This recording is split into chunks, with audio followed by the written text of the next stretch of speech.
unit and measurement। तो ये basic chapter है, इसके बिना हम लोग को प्रॉपर बारीक चीज समझ नहीं आएगी कि बारीकी क्या है फिजिक्स की। तो first we will talk about physical quantity.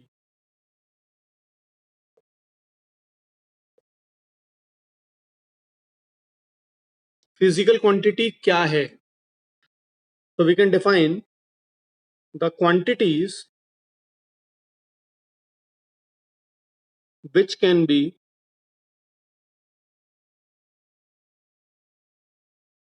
measured by any instrument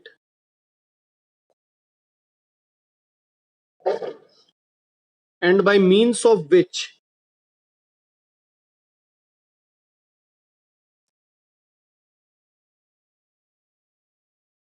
we can describe the laws of physics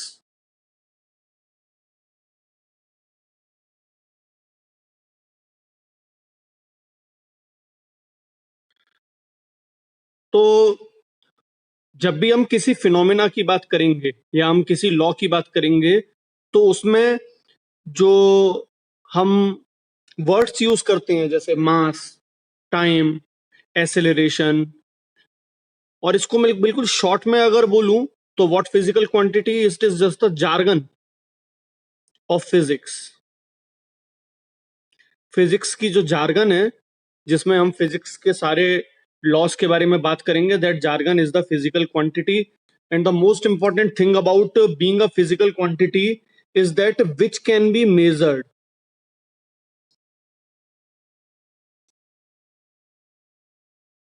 there are certain quantities that we can not measure, जैसे लव, काइंडनेस, ब्यूटी, ये सब physical quantity नहीं है because they are not measurable.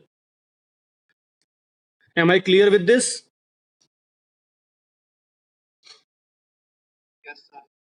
Okay, now हम कितनी तरह की quantities को जानेंगे? So we can say there are in general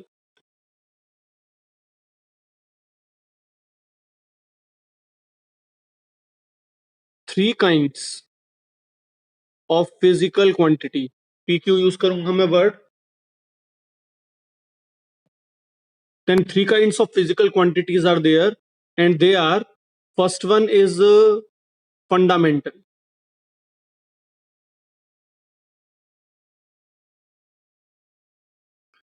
second is derived, and third are supplementary।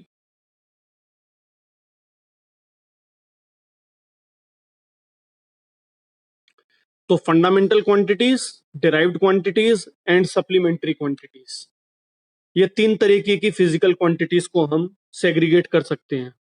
Now what they are, let's see, let's start with fundamental.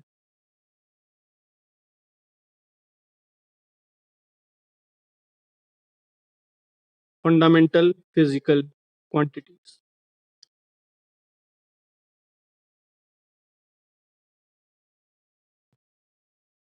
those quantities which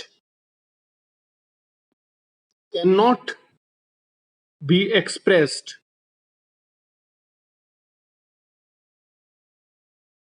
in terms of other physical quantities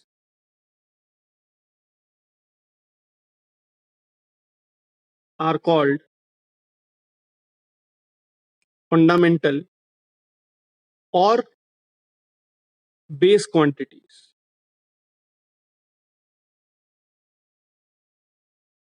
तो basically हम इसको अगर simple words में बोलें तो these are the simplest things in physics, and the simplest things are hardest to define. तो base quantities वो simplest things हैं which are very hard to define. जैसे if I try to figure out what is space, space की एक definition देने चाहें, बड़ा मुश्किल है. मास की प्रॉपर्टीज पता है, पर मैं बताना चाहूं, अगर किसी जैसे एक ब्लाइंड पर्सन को बताना चाहें कि रेड क्या है, उतना ही हार्ड है जितना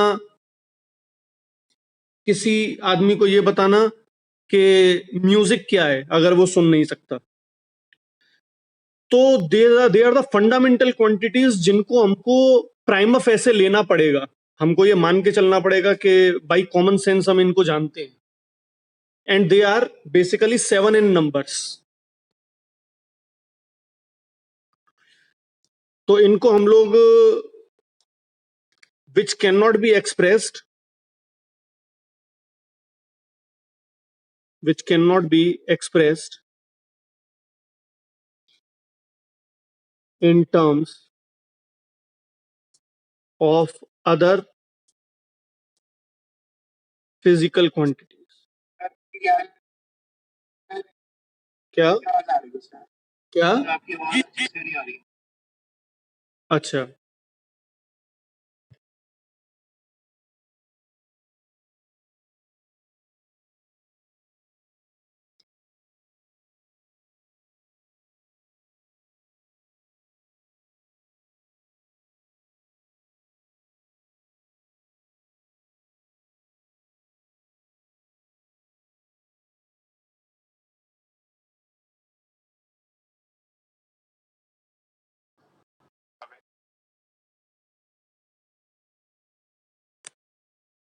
just hold on.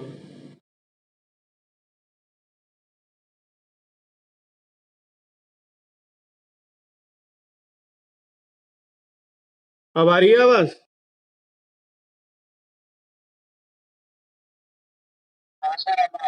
Okay.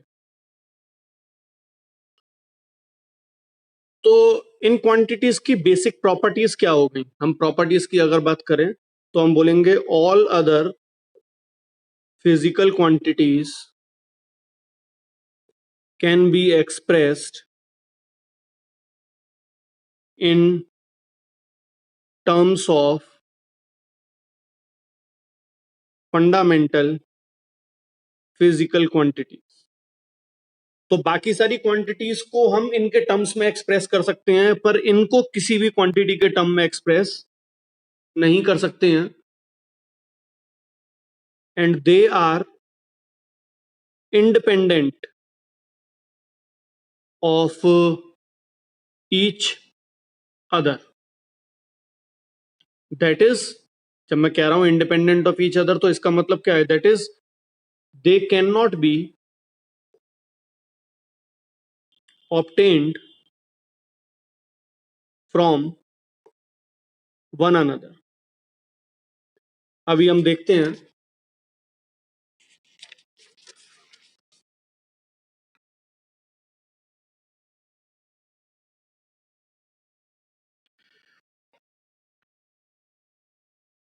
International body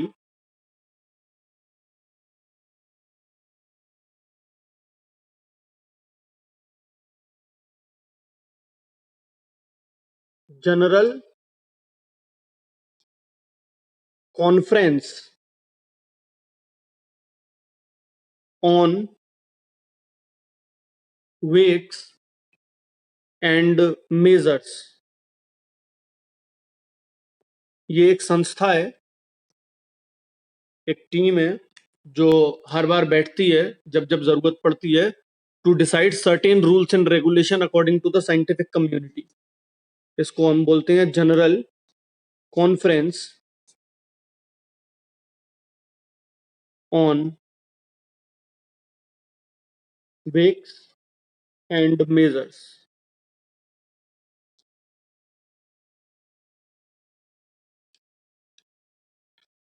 chose 7 physical quantities as fundamental. उन्होंने 7 क्वांटिटीज चूज करी जिनको हम लोग फंडामेंटल बोलते हैं। तो दो 7 क्वांटिटीज आर, ज्यादातर सब लोगों को पता है। First is length, second is mass, third is time, fourth electric current,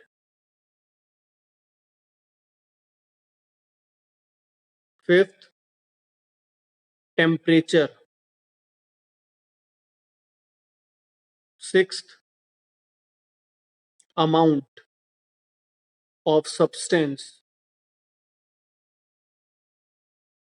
and seventh is luminous intensity.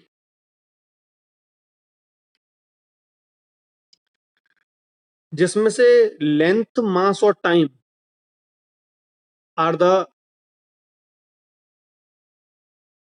3 basic quantities of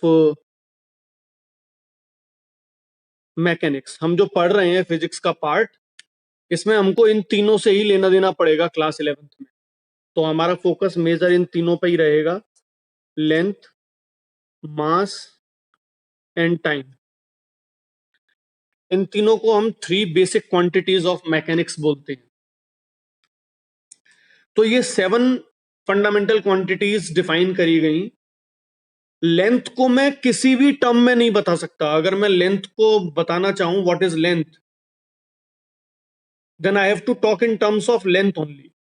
mass के टर्म में लेंथ को नहीं बता सकते, टाइम में लेंथ को मेजर नहीं कर सकते, इलेक्ट्रिक करंट की टर्म्स में लेंथ को हम डिफाइन नहीं कर सकते। दैट मीन्स ये जो दोनों प्रॉपर्टी हमने ली, the second property that they are independent of each other, that is they can not be obtained from one another. ये प्रॉपर्टी यहां शो हो रही है। मास से कैसे भी हम डिड्यूस करके लेंथ नहीं बता सकते, टाइम से मास नहीं बता सकते, लेंथ से मास नहीं बता सकते। इन सातों को इंडिपेंडेंटली डिफाइन करना पड़ेगा हमें। ये सातों एक दूसरे पे डिपेंडेंट नहीं है। बात क्लियर है मेरी?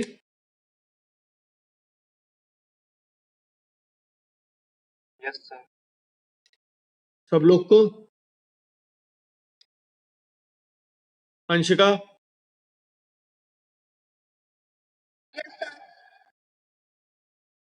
भव्य,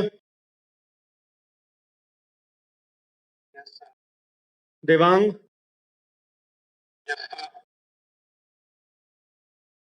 वेदांत, ठीक है। तो ये 7 बेसिक फिजिकल क्वांटिटीज हैं। इनकी डेफिनेशन है, उसको हम बाद में डिस्कस करेंगे। इसके अलावा दूसरी टाइप की क्वांटिटी हमने बताई थी डिराइव्ड क्वांटिटीज। तो फंडामेंटल तो वो हो गई जिनको अपने आप में डिफाइन करना पड़ेगा हमको, और किसी भी और क्वांटिटी की टर्म में उनको हम एक्सप्रेस नहीं कर सकते हैं।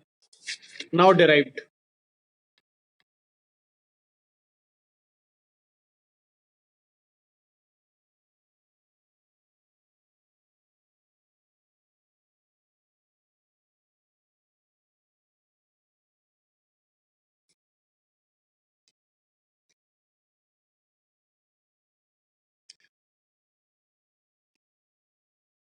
those physical quantities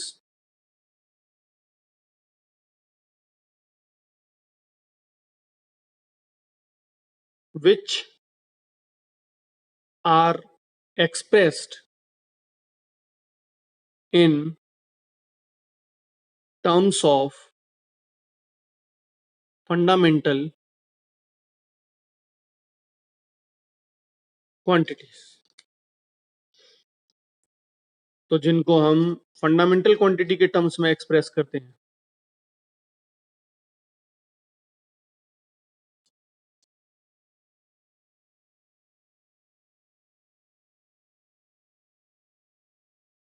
they are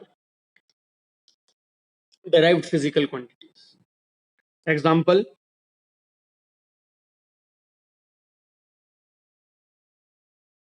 speed. Speed होती है डिस्टेंस अपॉन टाइम। डिस्टेंस को हम मेजर करते हैं लेंथ, और टाइम को हम सेकंड्स में मेजर करेंगे, लेंथ मीटर सेकंड। तो फंडामेंटल क्वांटिटी लेंथ और टाइम की टर्म्स में हम इसको एक्सप्रेस कर पा रहे हैं, length and seconds is for time. तो स्पीड को हम लेंथ और टाइम, दो फंडामेंटल क्वांटिटीज की टर्म में एक्सप्रेस कर रहे हैं। Acceleration, change in velocity by time. और वेलोसिटी को मैं लिख सकता हूं length by time minus length by time divided by time. तो अगेन फंडामेंटल क्वांटिटीज की टर्म में हम एक्सप्रेस कर रहे हैं। Force, mass into acceleration. Mass एक fundamental quantity, acceleration change in velocity. Change in velocity हो जाएगा length upon time square. Length upon time में से लेंथ अपॉन टाइम, यहां पर हम काइंड को सब्ट्रैक्ट कर रहे हैं, ना कि क्वांटिटी को। जैसे पानी में से पानी निकाल लिया तो क्या बचा, पानी। लेंथ डिवाइड बाई टाइम में से length divide by time subtract किया तो बचा length divide by time. Length divide by time, और नीचे टाइम ऑलरेडी है तो टाइम स्क्वायर हो गया। तो mass multiplied by length divide by time. किसी को समझ में नहीं आएगा मुझे वहीं रोक देगा। क्लियर है यहां तक बात?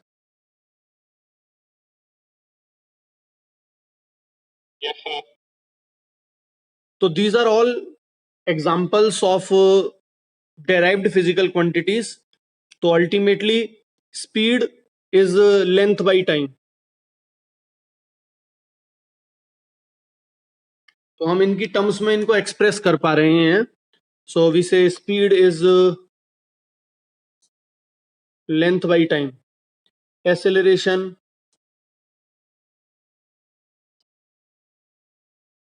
is length divide by time divide by time. Force is the mass multiplied by length divide by time square. So these are derived physical quantities. और derived के अलावा हमने थर्ड काइंड ऑफ क्वांटिटीज की जो बात करी थी, देवर सप्लीमेंट्री। एक बार ये मीटिंग ओवर होगी 40 मिनट के बाद, अगेन रिज्वाइन करनी पड़ेगी तुम लोग को, ठीक है?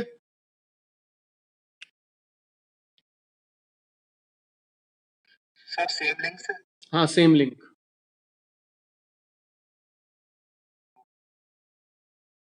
Now third are supplementary.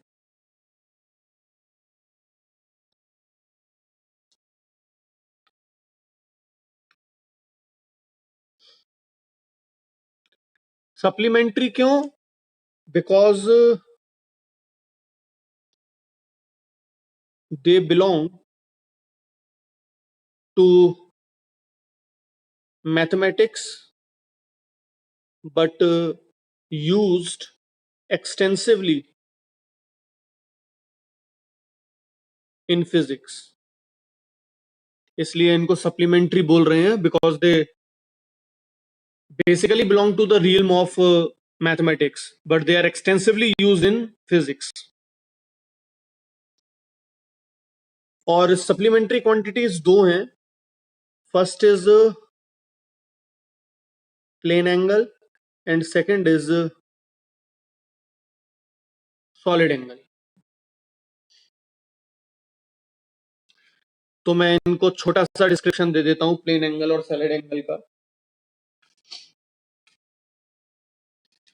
Plane angle generally 2 dimensional angle है और सॉलिड एंगल हमारा 3 डायमेंशनल एंगल है। और प्लेन एंगल को हम लोग डिफाइन कर सकते हैं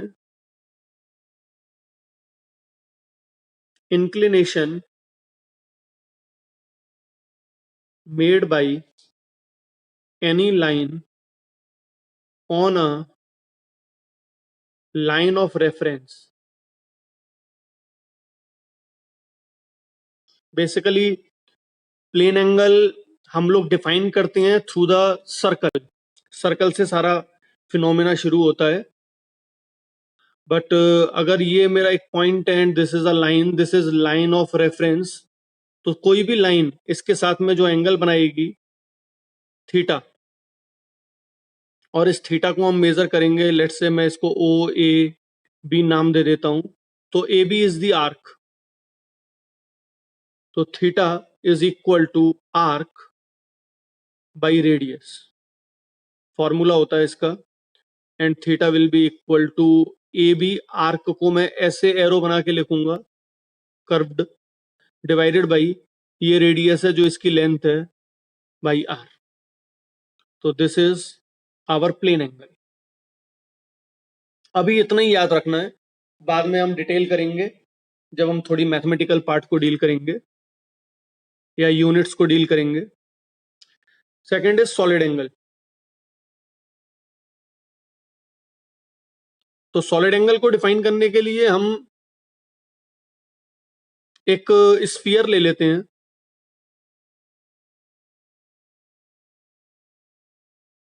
तो it is a 3 dimensional sphere.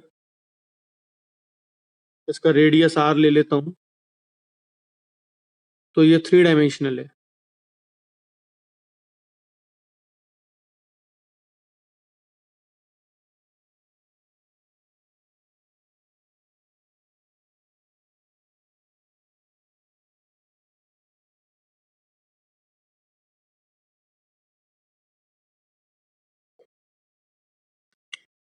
मैं इस 3 डायमेंशनल स्फीयर पे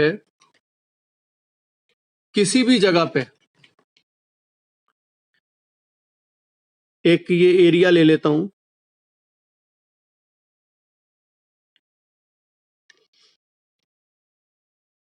ये लेंथ है, ये ब्रेथ है, ये एरिया ले लिया मैंने। और मैं डिफाइन करूंगा सॉलिड एंगल को इस टर्म्स में। तो मैं यहां से इसको डॉटेड लाइन से जोड़ता हूं सारे कॉर्नर्स को। तो इस जगह पर एक छोटा सा मिनिएचर बनेगा बिल्कुल इस एरिया का, सेम मिनिएचर। और इसका डिस्टेंस जो है, इसकी रेडियस मैं ले ले रहा हूं आर।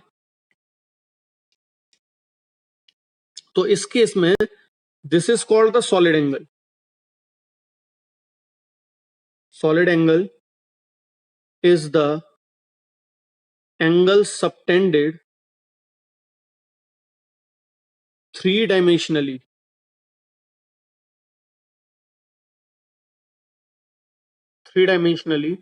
और इसको हम डिनोट करते हैं ओमेगा से। इसको थीटा बोलते हैं हम सिंबल को, दिस इज थीटा। और इसको हम ओमेगा, दिस इज ओमेगा। तो ओमेगा इज इक्वल टू, इसका एरिया अगर मैं ए ले लेता हूं, then area divided by R square. ये इसका फॉर्मूला होता है। तो यहाँ पे आर्क डिवाइडेड बाई रेडियस, और यहाँ ये एरिया जो भी हम अज्यूम कर रहे हैं डिवाइडेड बाई आर स्क्वायर। अभी हमको सिर्फ इतना ही फॉर्मूला याद रखना है, इसके ज्यादा डील नहीं करना है। ये क्लियर है दोनों फॉर्मूलास?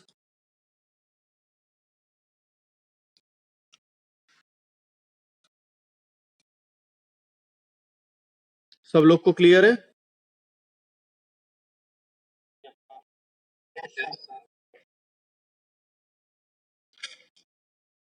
इनकी यूनिट्स हम बाद में देखेंगे। ये दो सप्लीमेंट्री फिजिकल क्वांटिटीज हैं, सप्लीमेंट्री क्वांटिटीज हैं and total physical quantities, fundamental plus derived plus supplementary. हम इन 3 के टर्म्स में ही सारी बातें करेंगे फिजिक्स में, इनके बाहर हम कहीं नहीं जाएंगे. So this is all the jargon of physics. जो स्पेसिफिक वर्ड्स हम यूज करते हैं, जैसे कॉमर्स का स्टूडेंट अगर फिजिक्स पढ़ेगा तो उसको इंग्लिश में प्रॉब्लम नहीं आएगी, उसको जार्गन में प्रॉब्लम आएगी, क्योंकि वो जार्गन नहीं जानता. हम अगर कॉमर्स पढ़ेंगे तो हमको इंग्लिश पढ़ने में कोई दिक्कत नहीं आएगी, लेकिन जो जार्गन है कॉमर्स की, जैसे डेफिसिट क्या है, रेवेन्यू क्या है, इन सब में प्रॉब्लम हमको आएगी, क्योंकि हमको वो जार्गन नहीं पता है. तो basically what we are talking about is the jargon of physics.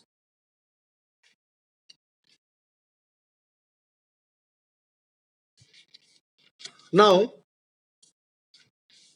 हम एक इंपॉर्टेंट कंसेप्ट की बात करेंगे जो हम रोज करते हैं पर हमको पता नहीं है कि क्या है. And this is what we call measurement.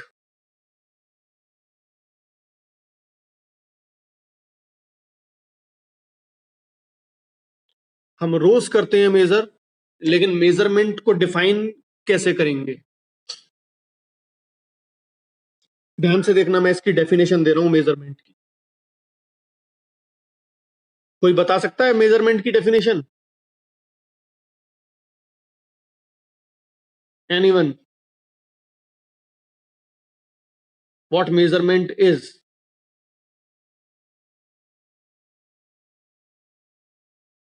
Anshika?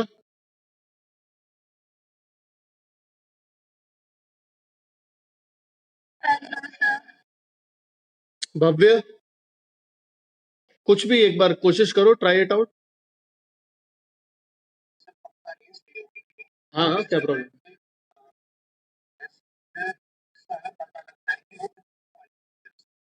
कितनी क्वांटिटी है? वेदांत?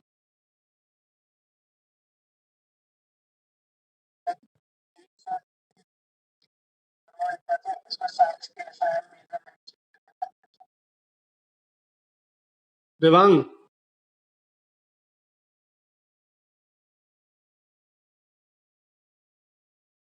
देवांग?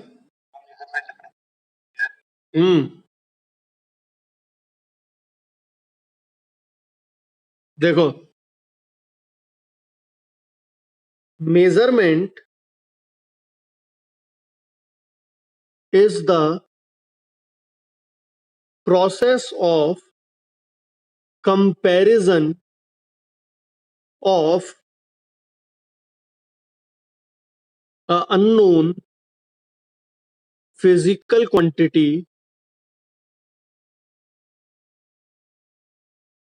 with, ध्यान से देखना वर्ड लिख रहा हूं मैं, known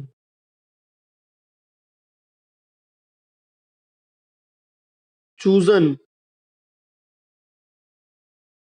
physical quantity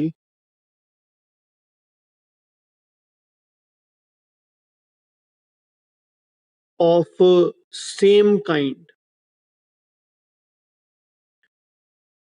देखते हैं ये डेफिनेशन कैसे वर्क कर रही है. तो measurement is the process of comparison कर रहे हैं हम. किस किस का? 2 चीजों का. एक तो अननोन है, unknown physical quantity,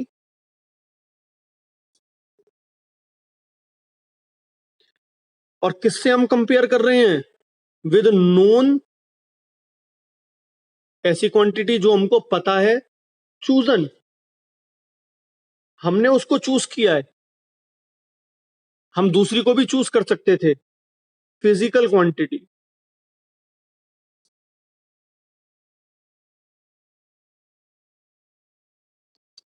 for example, अगर मैं बोलूं कि स्केल नहीं है और कुछ भी नहीं है और एक लकड़ी का टुकड़ा है, तो तुम उसको मेजर करना चाहते हो.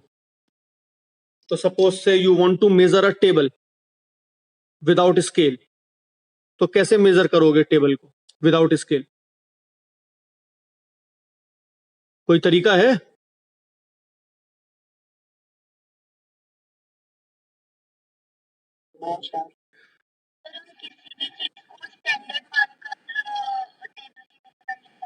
एग्जैक्टली हम हाथ से नाप सकते हैं, हाथ से नापते हैं हम लोग, नापते हैं ना, एक हाथ, दो हाथ, बिलिस्त बोलते हैं इसको, करते हैं या नहीं? जनरली नॉर्मली करते हैं हम लोग। तो जो लेंथ ऑफ द टेबल है,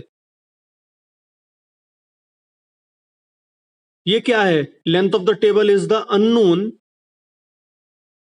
फिजिकल क्वांटिटी, ये हमको नहीं पता है। और अगर मैं हैंड ले लेता हूं, then hand can be used as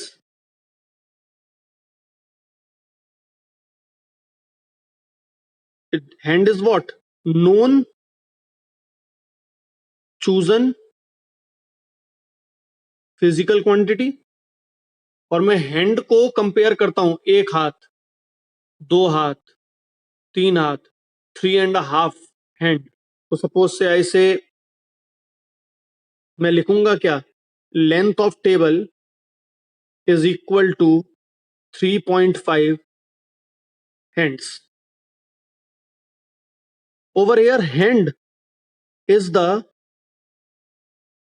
chosen standard जो हमने चूज किया है, and length of the table is unknown, and 3.5 is number of times the chosen, the known chosen physical quantity repeats in unknown physical quantity. यही तो हो रहा है। तो 3.5 is number of times of repetition, कितनी बार repeat कर रही है चूजन क्वांटिटी उस अननोन क्वांटिटी। अब वापस से डेफिनेशन देखना। Measurement is the process of comparison of a unknown physical quantity with known chosen physical quantity of some kind. Clear है?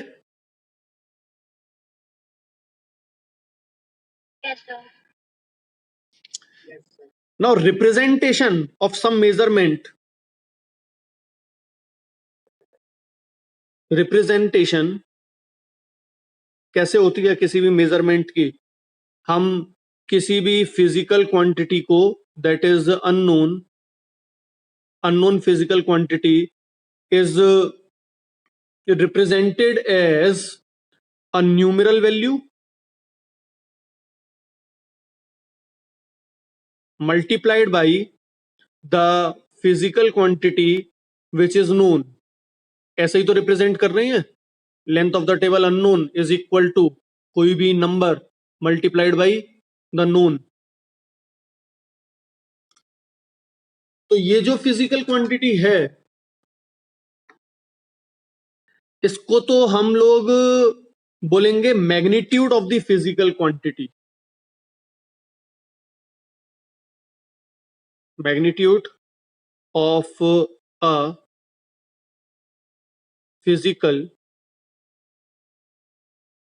Quantity is equal to numeral value multiplied by, ये तो ये आ गया, और मल्टीप्लाइड बाई इसको हम लोग बोलते हैं यूनिट। तो the unit is the known chosen physical quantity used for comparison. बात क्लियर हुई?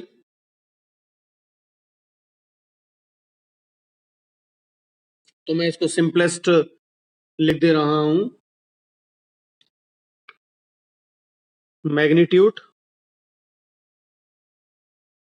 of physical quantity is equal to numerical value multiplied by unit.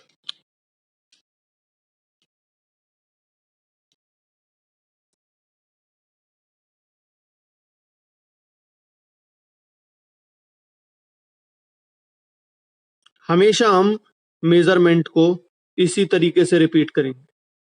This is the representation of any measurement. यहां तक बात clear है?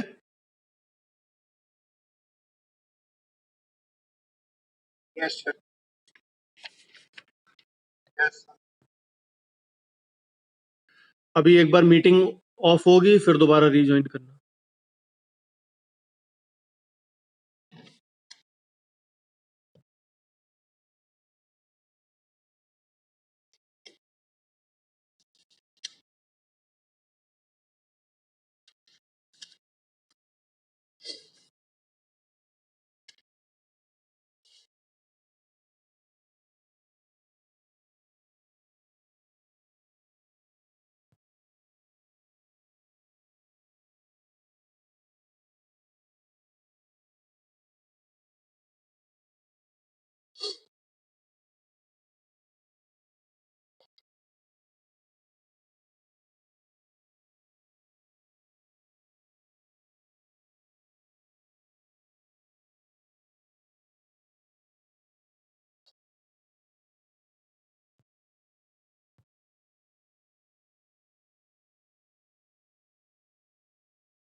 देवांग कहाँ गया?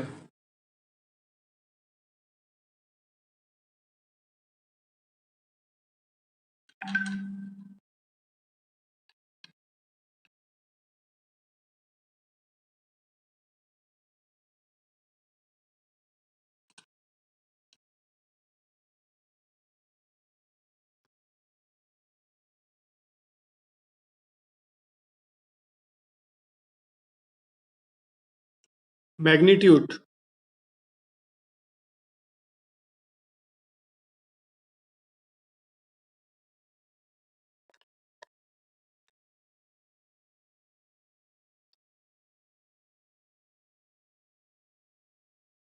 देखो,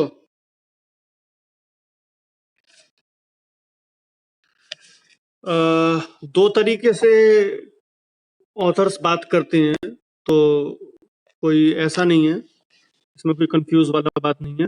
यहाँ मैग्नीट्यूड भी लिख सकते हो, या तुम मेजरमेंट भी लिख सकते हो, मेजरमेंट ऑफ फिजिकल क्वांटिटी. कुछ लोग न्यूमेरिकल वैल्यू और मैग्नीट्यूड को एक बोलते हैं. तो काइंड ऑफ ऐसा कुछ कंफ्यूजन नहीं है। तुम ऐसे भी बोल सकती हो कि मेजरमेंट को रिप्रेजेंट कर सकते हैं मैग्नीट्यूड मल्टीप्लाइड बाय यूनिट, ऐसे भी बोल देते हैं। ठीक है, तो अलग अलग जैसा प्रेफरेंस हो, वर्ड्स ही तो हैं। कोई कोई वर्ड यूज करता है, कोई किसी वर्ड में कंफर्टेबल होता है, तो it's kind of preference only.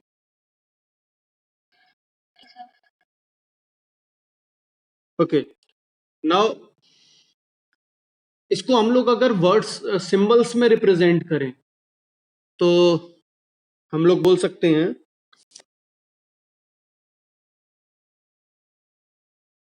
Magnitude of a physical quantity is always constant. जैसे लेंथ ऑफ द टेबल, हम यूनिट क्या ले रहे हैं, हम किस चीज से उसको कंपेयर कर रहे हैं, दैट हार्डली मैटर्स, लेकिन length of the table is always a constant. It is independent of type of unit chosen. तो किस टाइप की यूनिट हम चूज कर रहे हैं इस पे डिपेंड नहीं करता है। The magnitude of the physical quantity is always constant. तो मैं सिंपली बोल सकता हूं physical quantity is equal to, numeral value को मैं एन से डिनोट कर देता हूं और यूनिट को मैं यू से डिनोट कर देता हूं। That means physical quantity is equal to N U is a constant. That implies n into u is a constant, and that implies n is inversely proportional to u। तो इसका मतलब हो जाएगा smaller the chosen unit, larger the numerical value। एक example देखते हैं हम लोग। Let length of a table be 2 metre. तो यहां पर 2 क्या है, n1, और मीटर क्या है, u1। So the unit chosen is metre और न्यूमरल वैल्यू कितनी है, 2। और सेम टेबल के लिए मैं बोल सकता हूं length of the table is 200 centimetre. तो ये क्या है, n2, और ये क्या है, यूनिट u2। तो अगर मैंने सेंटीमीटर छोटी यूनिट ली तो n की वैल्यू बढ़ गई।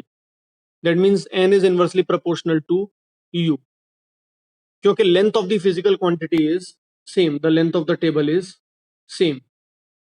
मेरी बात क्लियर है सबको? सो वी कैन सिंपली से n1 u1 is equal to n2 u2 is a constant। Is it clear?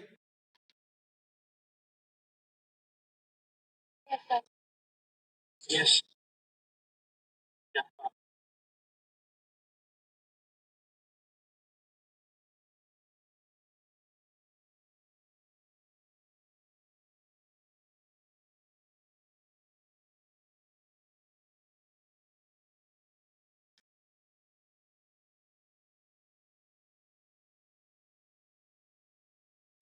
अब हम लोग पहले यूनिट के बारे में बात कर लेते हैं, उसको वर्ड्स दे देते हैं। यूनिट क्या है ये तो हमने समझ ली, अब हम इसको प्रॉपर डिफाइन कर देते हैं यूनिट को।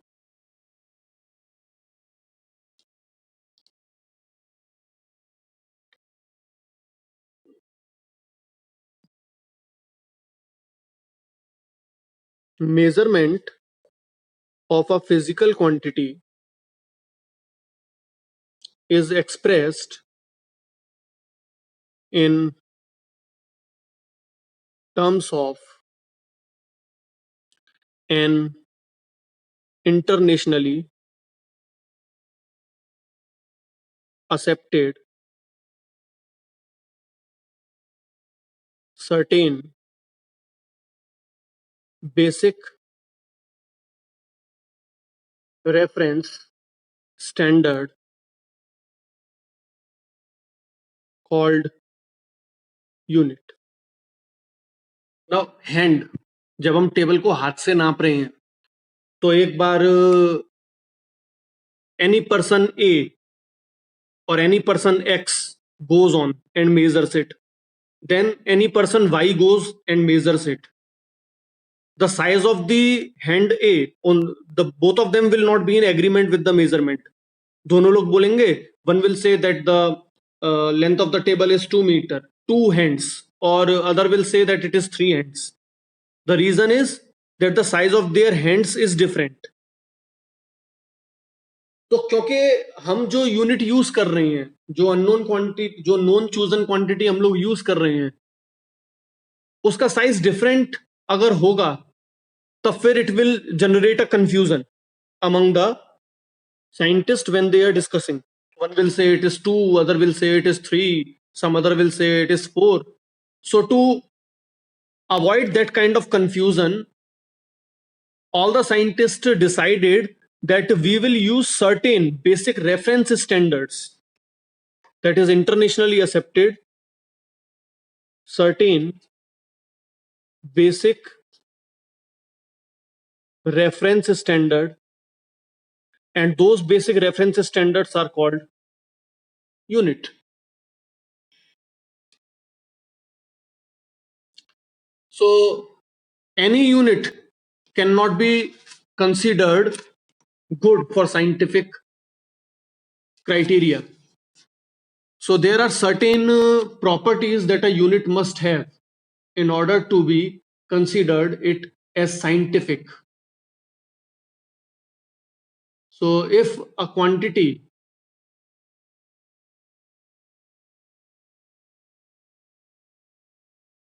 characteristics of a coherent unit, there are certain characteristics जो units में होनी चाहिए. अगर वो characteristic नहीं होंगी, then we will say that it is not a proper unit. And those characteristics are, first one is well defined. A unit should be well defined. लगभग वाली बात नहीं चलेगी जैसे नॉर्मली चलती है. लगभग 2 किलो आलू दे दो ना, 2 किलो मतलब exactly 2 kilo. Number 2, easily accessible, आराम से अवेल हो जाए. वॉइस नहीं आ रही? बता रहा हूं. किसी भी यूनिट को तो हम सब लोग में नहीं लेके चल सकते. जैसे एक आदमी का हाथ छोटा है, एक आदमी का हाथ बड़ा है, तो दोनों जब एक ही टेबल को मेजर करेंगे, दोनों का जो आंसर है it will very and it will generate a kind of confusion. उस कंफ्यूजन को रिमूव करने के लिए हम लोग एक स्टैंडर्ड यूनिट ढूंढ लेते हैं. तो स्टैंडर्ड यूनिट की क्या प्रॉपर्टीज होनी चाहिए? These are called characteristics of a coherent unit. Standard unit तब मानी जाएगी जब उसमें ये प्रॉपर्टीज हों, जैसे वेल डिफाइंड. उसकी डेफिनेशन एकदम प्रिसाइज होनी चाहिए, लगभग वाला सीन नहीं होना चाहिए. Number 2, easily assessable. तुम लोगों ने देखा होगा कि 1 मीटर, कभी कभी जब लोग सब्जी वाले तराजू पे पत्थर रख के तोलते हैं, देखा है तुम लोगों ने?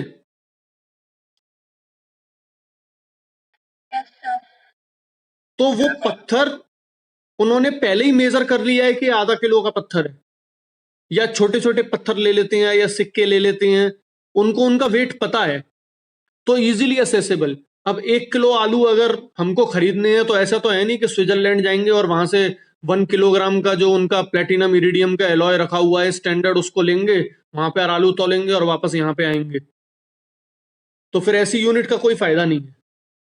It should be easily accessible. दर्जी के पास गए, 1 मीटर उसने नापा स्केल से, अब 1 मीटर को उसको दूसरी जगह किसी के घर पे ले जाके मेजर करना है, उसने क्या किया, एक धागा निकाला, 1 मीटर का धागा काटा, उस धागे को जेब में रखा, दूसरे के घर में गया, दीवार पे धागा लगाया, दोनों कॉर्नर्स पे निशान लगाया, 1 मीटर तैयार है। Easily accessible. Third, easily reproducible.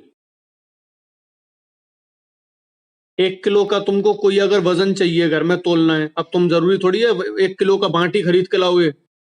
तुम सब्जी वाले के पास गए, 1 किलो का तुमने बांट एक में रखा और दूसरे में तुमने कुछ पत्थर रखे, 1 किलो नाप लिया, अब तुम थैली में तुमने वो पत्थर रख लिए, तुम घर पे ले आए, अब उन तुम पत्थरों को यूज कर रहे हो, रिप्रोड्यूस कर दिया तुमने यूनिट्स को।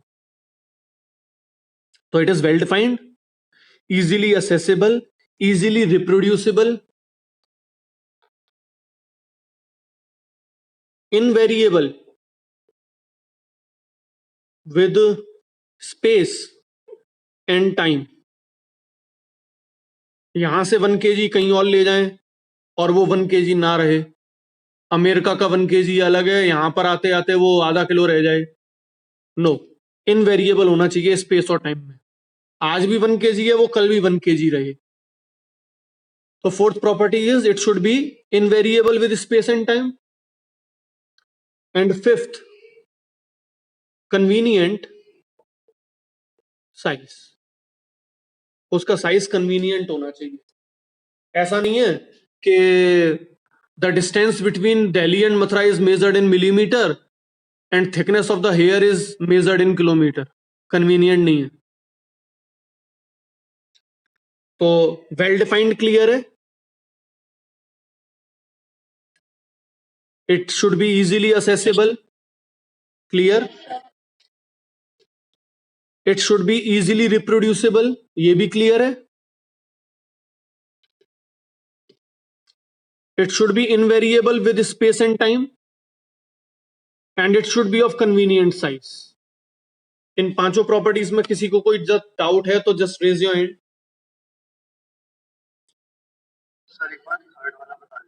इजीली रिप्रोड्यूसिबल, वही मैं सब्जी वाले के पास गया, मैंने उसके तराजू में एक तरफ 2 किलो का बांट रखा, दूसरी तरफ मैं पत्थर ले गया, पत्थर रखे मैंने, अब वो पत्थर 2 किलो है, मैं उनको घर ले आया, अब किसी और को मेरे को 2 किलो बताना है तो मैंने क्या किया, मैंने घर में जो तराजू रखा है उसमें वो पत्थर रखे और दूसरी जगह पर कोई भी चीज उठा के रखी, लोहे का टुकड़ा रखा और वो बराबर हो गया, तो अब उसको वो लोहे का टुकड़ा दे दिया, that piece of metal will be now 2 kg। Easily reproduce कर रहे हैं एक से एक फॉर्म से दूसरी फॉर्म में।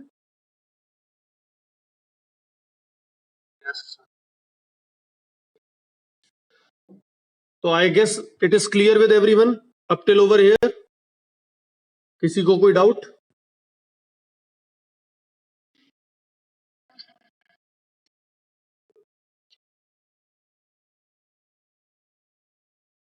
तो आज फिर हम यहीं रोकेंगे क्लास को, नेक्स्ट क्लास में हम लोग आगे डील करेंगे। अब अभी तो मैं तुम लोगों को नोट्स ग्रुप में ही दे दूंगा जब तक गूगल क्लासरूम ज्वाइन नहीं हो रहा है, और जो वीडियो है उसकी मैं लिंक सेंड कर दूंगा तुमको ग्रुप में। ओके,